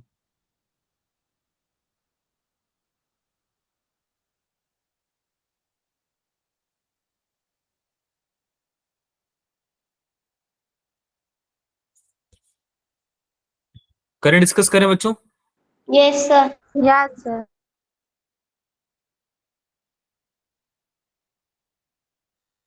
तो भाई डिस्प्लेसमेंट करंट मैक्सवेल जी ने हमें बताया था क्या होता है, epsilon naught D phi E by, D. यही Did होता है the. Displacement current. कोई yes doubt? Sir. Yes, sir. अच्छा, तो ये फाई ई जो होता है ये क्या होता है? Q by epsilon not. Q by epsilon not, बिल्कुल सही बात है। Yes, sir. ठीक है। और ये जो चार्ज फ्लोन है, चार्ज फ्लोन इन कैपेसिटर कैसे लिखते हैं ये? Q is equals to C V. Q equals to C V. अरे अगर कैपेसिटेंस दिया हो तो ऐसे लिखोगे ना, charge flown. Yes, yes sir. Sir. तो क्या हो जाएगा ये बताओ, epsilon naught divided by epsilon naught. बोलो, आगे बोलो। डी सी बार आ जाएगा। D C into V upon d t. D. Did C the. बाहर आ जाएगा क्योंकि कांस्टेंट है सी, तो कैपेसिटेंस तो कांस्टेंट होता है ना। Yes Yes, sir. sir. Into d V by d t. इसकी वैल्यू दी हुई है, कितनी दी हुई है इसकी वैल्यू? 8। कितना हो जाएगा 8. ये? 1 मल्टीप्लाई बाय 8, है ना। ये आ जाएगा 8 माइक्रो एम्पियर। अगर आपको एम्पियर में पूछा होता तो आप इस 1 को क्या लिख देते? 10 raised to the power minus 6। 10 raise to the power -6 farad multiply by 8। ठीक है, तो ये 8 एम्पियर आ जाता है। ठीक है, लेकिन आपको इसमें पूछा नहीं है, तो आपको एज इट इज माइक्रो में पूछा है ना, माइक्रो एम्पियर में पूछा है, तो माइक्रो Yes, फेराड sir. को रहने दो, एज इट इज रहने दो, और आंसर आपका क्या आ जाएगा? B option answer. कोई doubt? No, sir. No, sir. चलो थोड़ी प्रैक्टिस करते हैं टेस्ट के लिए। 11 12 के कुछ क्वेश्चंस प्रैक्टिस करते हैं जो एग्जाम में आ सकते हैं, जो एग्जाम से रिलेटेड हैं। ठीक है, तो अगर आप लोग थोड़ा बहुत ट्राई करोगे तो आई गेस बढ़िया रहेगा, है ना, क्योंकि सॉल्यूशंस तो देखो देख के तुम करते आ ही रहे हो काफी टाइम से। एक बॉडी है, उसको प्रोजेक्ट किया है vertically upward from the surface of the earth with velocity equal to the half of the escape velocity. If r is the radius of the earth, maximum height attained by the body from the surface of the earth is what? अब इसमें क्या क्या समझ में आ रहा है, थोड़ा question समझाने में हेल्प कर देता हूँ मैं तुम्हारी। एक तो एस्केप वेलोसिटी आपको पता होनी चाहिए, क्या होती है बच्चों, फॉर्मूला पता है क्या किसी को?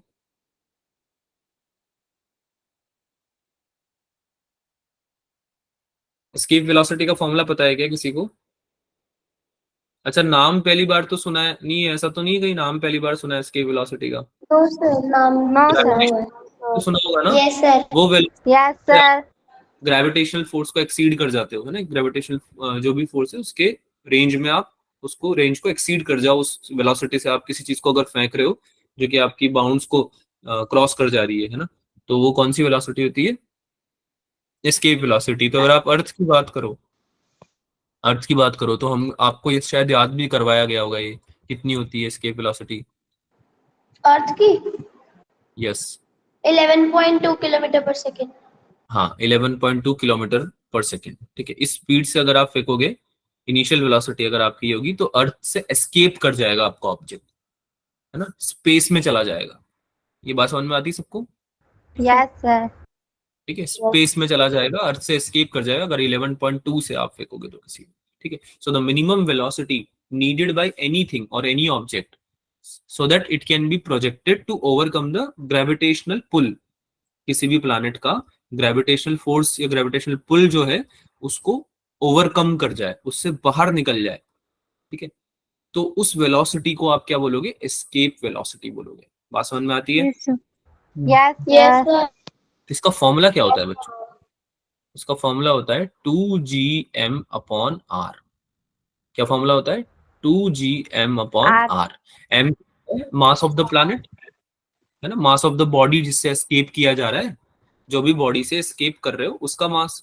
जी तो यूनिवर्सल ग्रेविटेशनल कांस्टेंट होता है, पता है सबको। Yes, sir. Yes, sir. और आर Yes, क्या होता sir. है? Distance from the centre of the mass. R क्या होता है? Distance from the Distance. Centre of,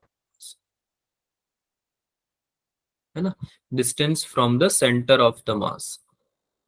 ठीक है, जिस भी बॉडी पे, जैसे प्लैनेट की बात हो रही है तो अर्थ की रेडियस ही आर हो जाएगा फिर तो, है ना। अरे Yes, बात समझ में आ sir. रही है ना।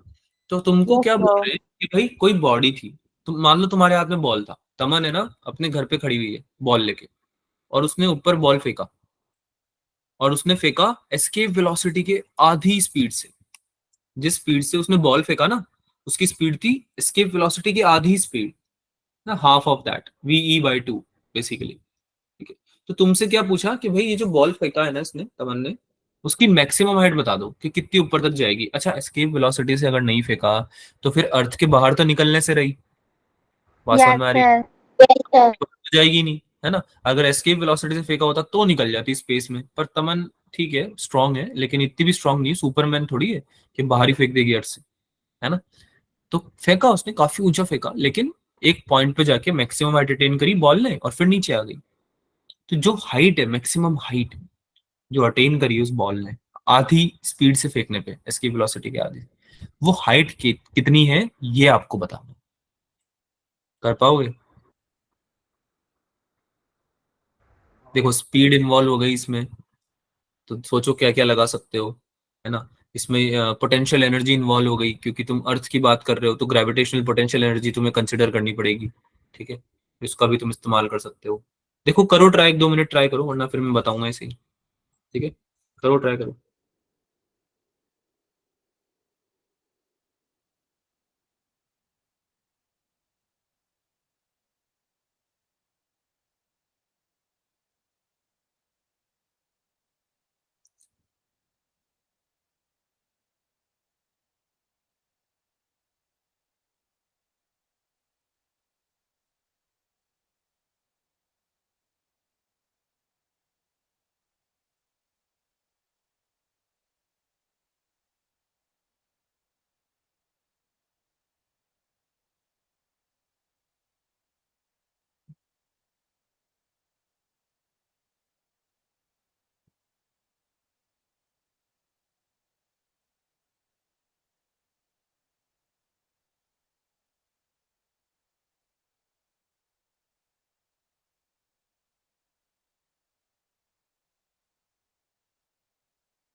बेटा अगर आंसर नहीं आता है तो आप लोगों को चैट में भी लिखना है।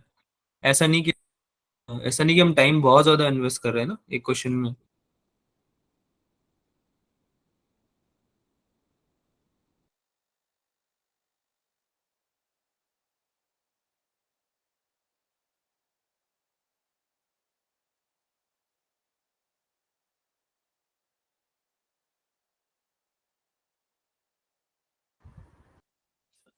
डिस्कस हाफ हो गया। चलो बहुत बढ़िया बात है, अगर आप अटेम्प्ट भी कर पा रहे हो या कुछ आधे रास्ते तक भी पहुंच पा रहे हो, समझ पा रहे हो क्या करना है। सर लीनियर इक्वेशन अप्लाई नहीं कर सकते?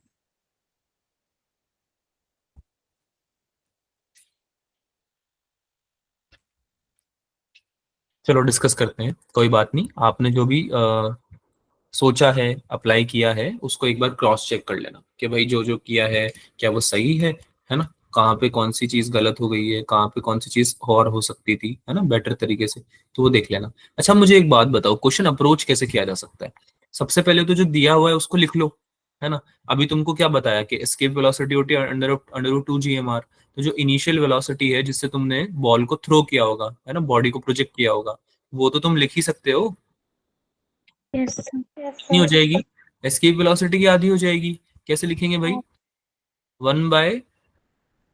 1/√2 GM, under root 2 GM upon r, और इधर 1/2, बाहर आ जाएगा 1/2। तो ये अंदर चला जाएगा क्या बच्चों, अंडर रूट के अंदर ले आ सकता हूँ क्या इसको मैं 1/4 लिख के।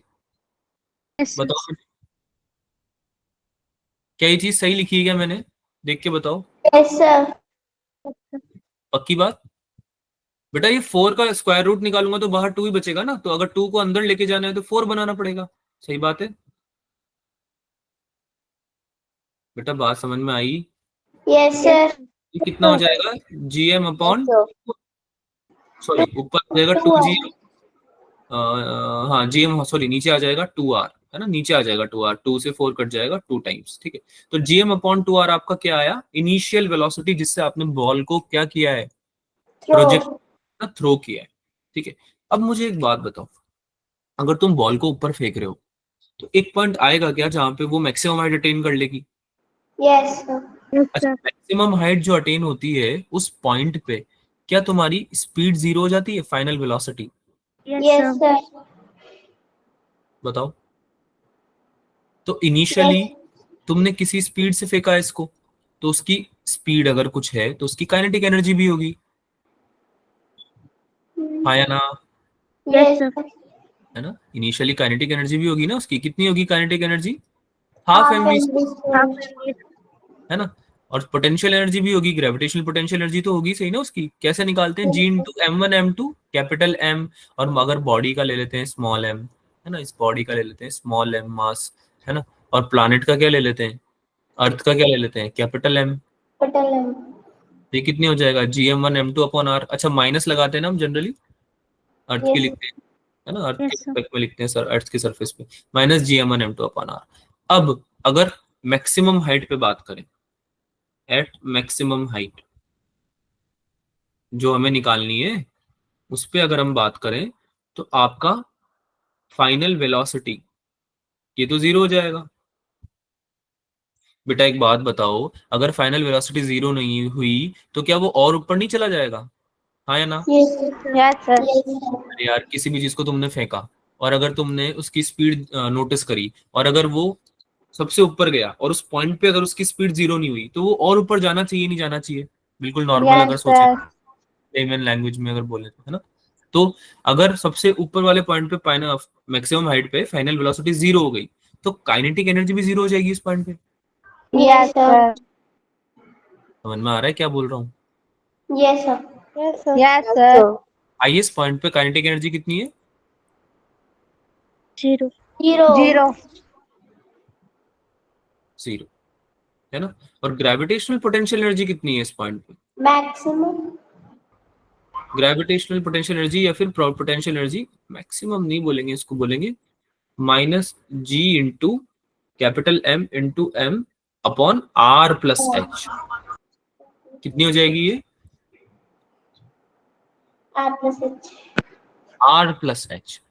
ठीक है, ये आपका हो गया potential energy at height H, क्योंकि आपको हाइट H पे निकालनी है बेटा पोटेंशियल एनर्जी। आप समझ रहे हो, आपको potential Yes, energy sir. Height H पे निकालनी है, क्योंकि अगर आप कंपेयर करोगे इनिशियल और फाइनल केस को, है ना, तो आप उस पॉइंट पे निकालना चाहोगे ना, जब जिस पॉइंट पे आपका मैक्सिमम हाइट अटेन हो चुका है ना। Yes, sir. अब इस सिस्टम को देखें तो क्या एनर्जी कंजर्व नहीं रहनी चाहिए इस बॉडी की? अरे Yes, sir. एनर्जी कंजर्व नहीं होनी चाहिए, तो total initial energy equals to total final energy करेंगे हम, हाँ या ना? Yes, sir. Yes, sir. अरे कंजर्वेशन ऑफ एनर्जी पढ़ा है ना सबने। Yes, Yes, sir. sir. Total energy system की कंजर्व्ड होनी चाहिए, तो टोटल इनिशियल इक्वल्स टू क्या हो जाएगा? Total final Total fine. Total energy. Final.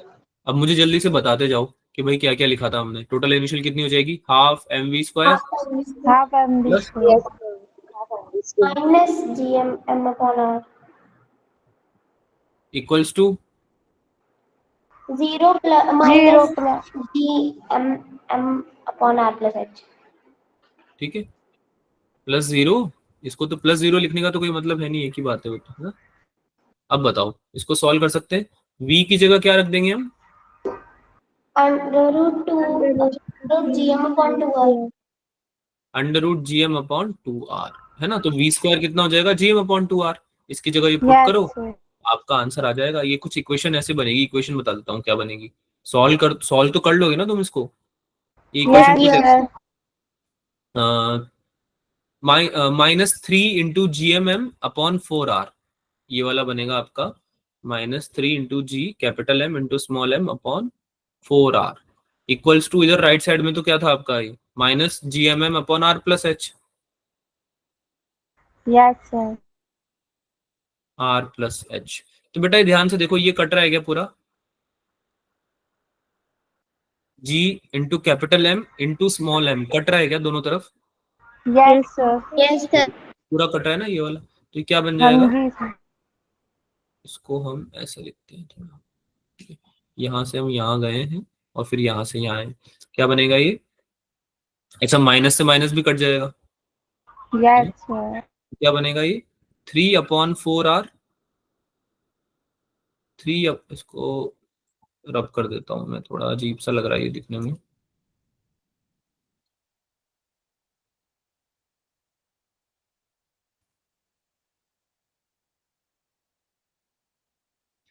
Hmm 3/4r equals to किसके है बताओ? 1/, समझ में आ रहा है? Yes, sir. Yes, sir. इससे आपका आंसर आ जाएगा। आंसर आपका आएगा 3h equals to 4r minus 3r, तो यानी कि 3h इक्वल्स टू r, यानी कि h equals to r/3। r by 3. This is your answer. समझ में आया क्या question? Yes, sir. Yes, Yes, sir. sir. यानी कि r/3 डिस्टेंस पे जाके, r/3 डिस्टेंस पे जाके सरफेस से r/3 डिस्टेंस पे जाके वापस लौट जाएगा आपका बॉडी। समझ में आया? Yes, sir. कोई डाउट इसमें? No, No, sir. sir. पक्की No, बात? Yes, sir. Yes, sir. ठीक है, अब एक क्वेश्चन मैं आपको होमवर्क के लिए दे रहा हूँ, थोड़ा सा मैं आपको आइडिया दे देता हूँ कैसे सॉल्व होगा ये। Young's modulus of steel and brass shown in figure are P Q R. Young's modulus की वैल्यू दे रखी है आपको, ठीक है। पी क्यू एंड आर आपको क्या दे रखा है? सॉरी, यंग्स मॉड्यूलस की नहीं, आपको रेशियो ऑफ डायमीटर्स दे रखे हैं, diameters, lengths and Young's modulus of steel and brass wires shown in the figure. यानी कि डायमीटर, मैं यहाँ पे गिवन लिख देता हूँ ताकि ये ना दिक्कत नहीं हो तुमको सॉल्व करने में। Diameter of steel upon diameter of brass. दो वायर है ना बच्चों, एक स्टील का वायर है, एक ब्रास का वायर है ना। स्टील वाले वायर से 2m का ब्लॉक हैंग कर रखा है और ब्रास वाले वायर से 3m का ब्लॉक हैंग कर रखा है ना। तो इसकी वैल्यू आपको दे रखी है p। इसके अलावा आपको क्या बोल रहा है ये, कि लेंथ की जो वैल्यू है, length of steel upon length of brass, इसकी वैल्यू दे रखी है Q, और उसके अलावा यंग्स मॉड्यूलस आपको दे रखा है, Young's modulus of steel upon Young's modulus of brass, इसकी वैल्यू दे रखी है R। ठीक है, R. तो पूछ क्या रहा है क्वेश्चन में, पूछ क्या रहा है, पढ़ के बताओ। So delta steel upon delta L for brass का. हाँ, यानी कि चेंज इन लेंथ। अब ऑब्वियस सी बात है कि एक मास अगर किसी क्या बोलते हैं, स्ट्रिंग, जो भी स्ट्रिंग है आपकी, है ना, उससे अगर हैंग कर रहा है, वायर से हैंग कर रहा है, तो कुछ तो एलोंगेशन आएगा ना इसमें, इलास्टिसिटी वाले चैप्टर में पढ़ा था हमने, Yes, राइट। sir.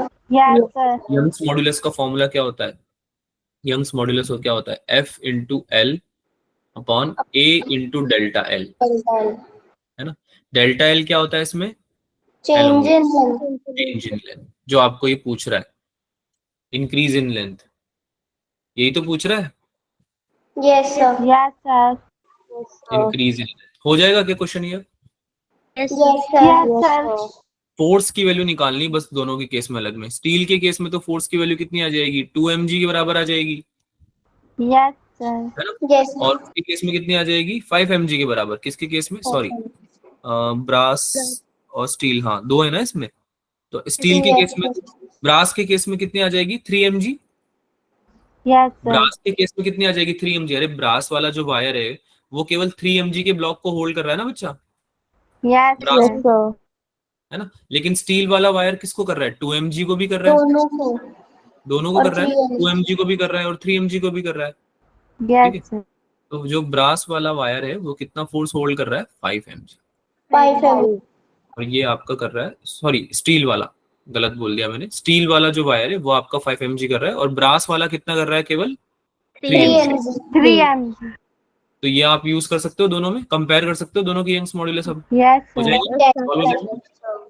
ठीक है, तो इसको सॉल्व कर लेना, सॉल्यूशंस आप इसी में ट्राई कर लेना या तो, ठीक है। और ठीक है, और तो क्या, ये करोगे सॉल्व, Yes, sir. Yes, करो, sir. Yes, sir.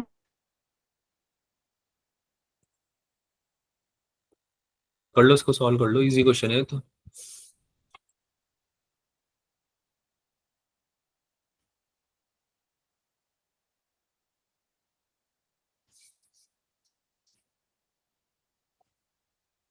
बच्चों आवाज आ रही है क्या मेरी, Yes, sir.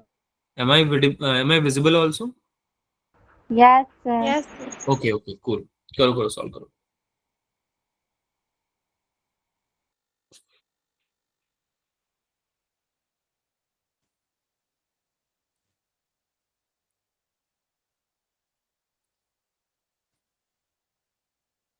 कितना आंसर आ रहा है,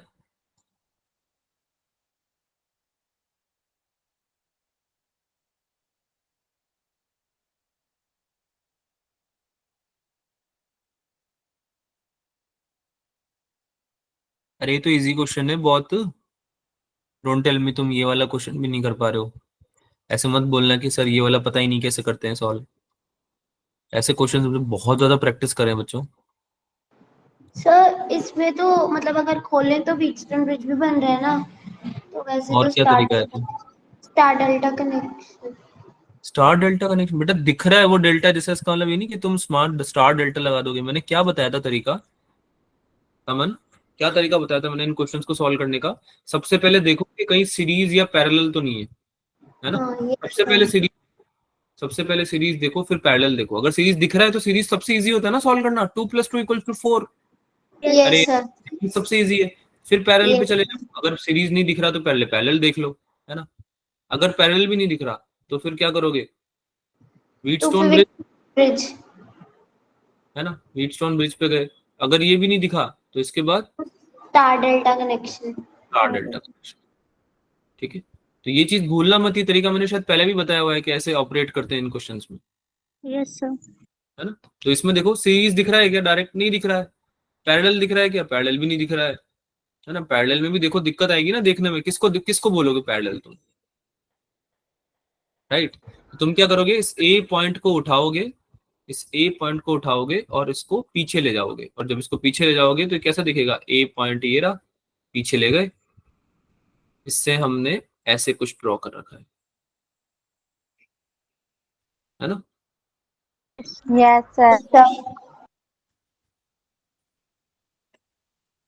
और ये देखो ये बी पॉइंट, फिर बी पॉइंट को भी उठाए, इसको भी इधर लिया है, थोड़ा सा दूर लिया है, थोड़ा सा बी पॉइंट।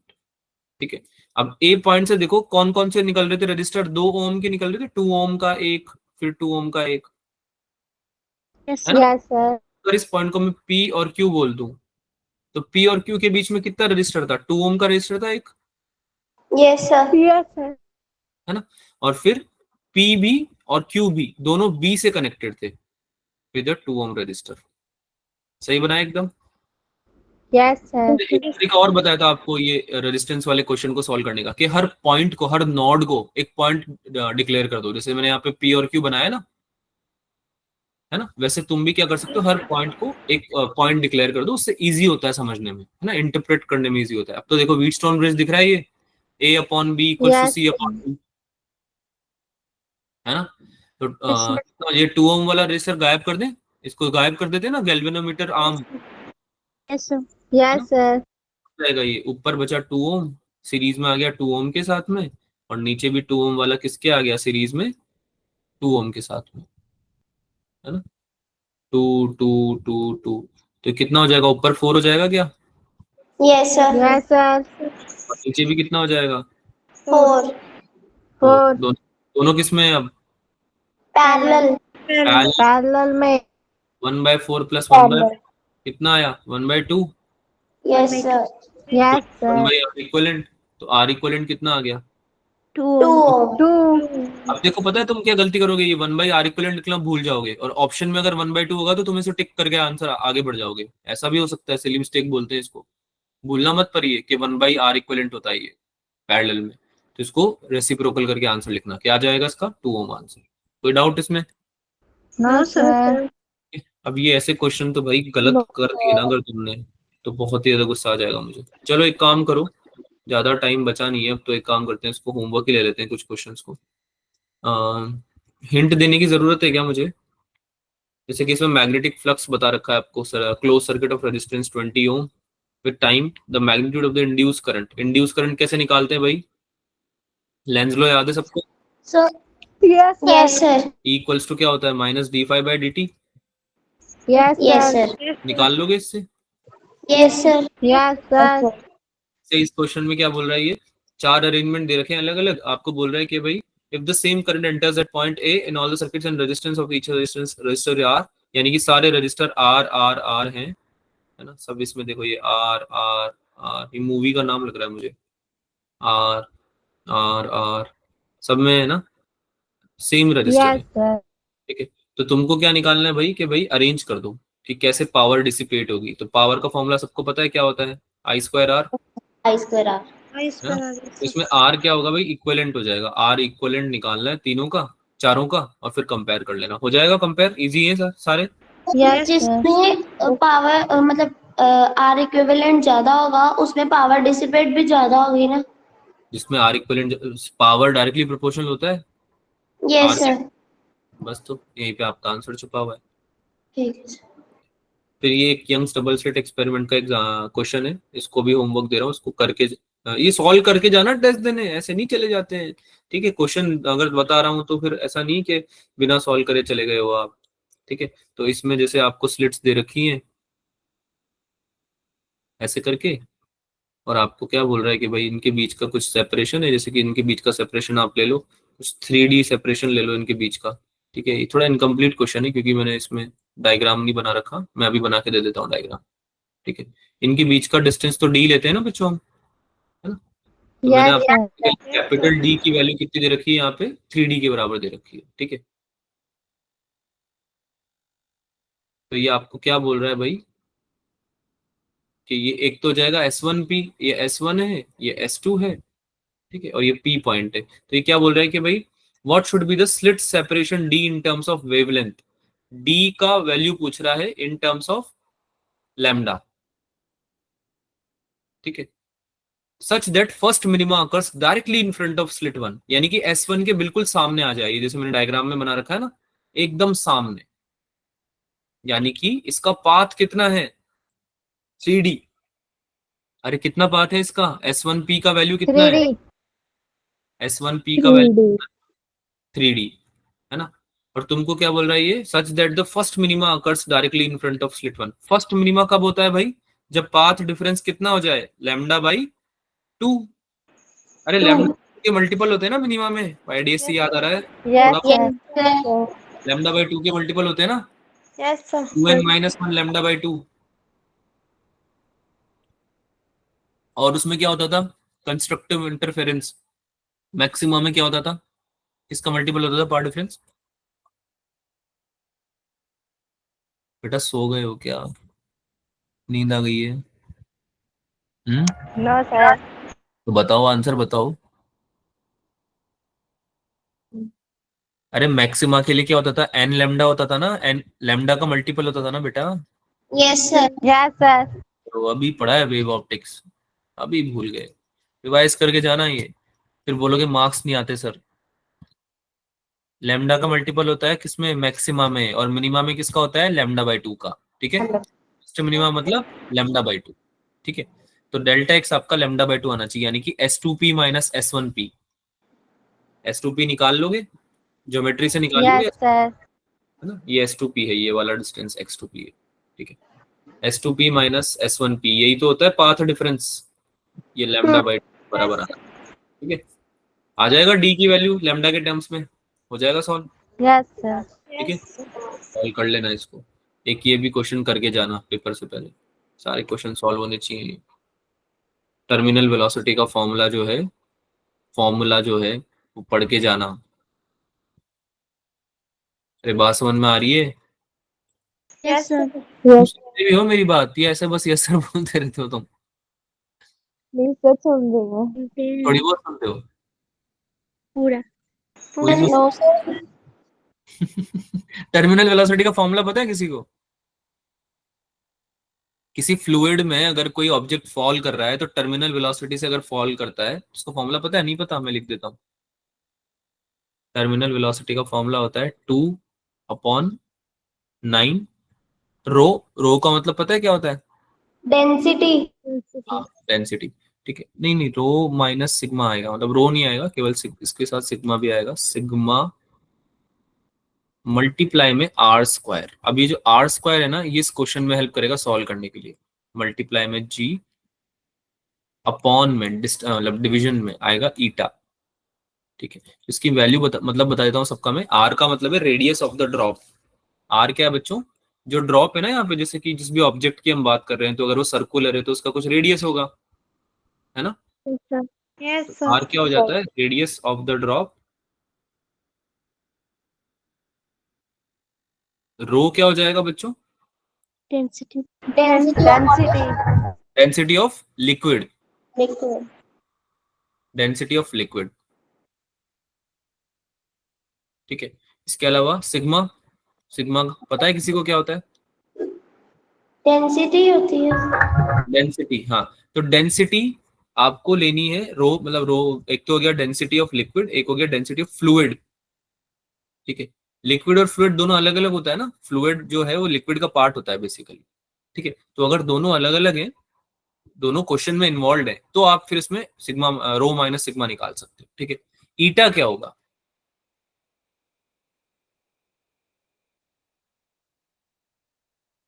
ईटा क्या होगा? ईटा विस्कोसिटी। ईटा क्या होता है? Viscosity. ठीक है, तो ये चीजें अगर क्वेश्चन में दी हुई हैं तो आप इसको सॉल्व कर सकते हो। लेकिन ये जो क्वेश्चन है ना, जो आपको ऊपर दिखा रखा है मैंने, इसमें बस आपको एक ही चीज जाननी जरूरी थी। पता है क्या? कि जो वेलोसिटी है वो डायरेक्टली प्रोपोर्शनल होता है आपके किसके? रेडियस के स्क्वायर के। किसके डायरेक्टली प्रोपोर्शनल होता है बेटा?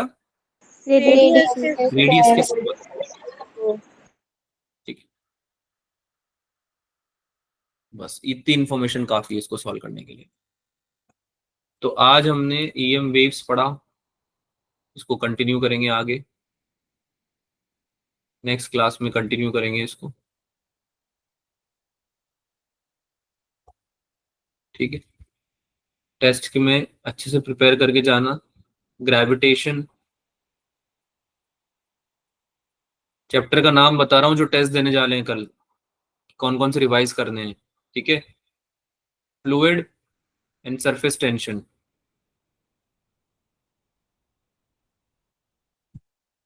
ये 2 चैप्टर 100% रिवाइज करके जाना। इसके अलावा 12th में सब थोड़ा थोड़ा फॉर्मूला पढ़ जाना, 12th में तो पूरा ही है, मतलब जो भी है, लेकिन 11th में 2 चैप्टर मेनली आपको पढ़ के जाना है। समझ में आ रही बात? Yes sir. Yes sir. ये फॉर्मूले कॉन्सेप्ट बिना पढ़े टेस्ट देने मत जाना, वरना पेपर में कुछ नहीं आएगा, ठीक है। Yes sir. Yes sir. चलो मिलते हैं अगली क्लास में। ऑल द बेस्ट भाई कल के लिए, टेस्ट के लिए, है ना, अच्छे से देना। किसी को कोई डाउट है, कुछ पूछना है? No sir. नो चलो सर। ओके बच्चों, bye bye, good night. Thank you sir. Bye sir. Thank you sir.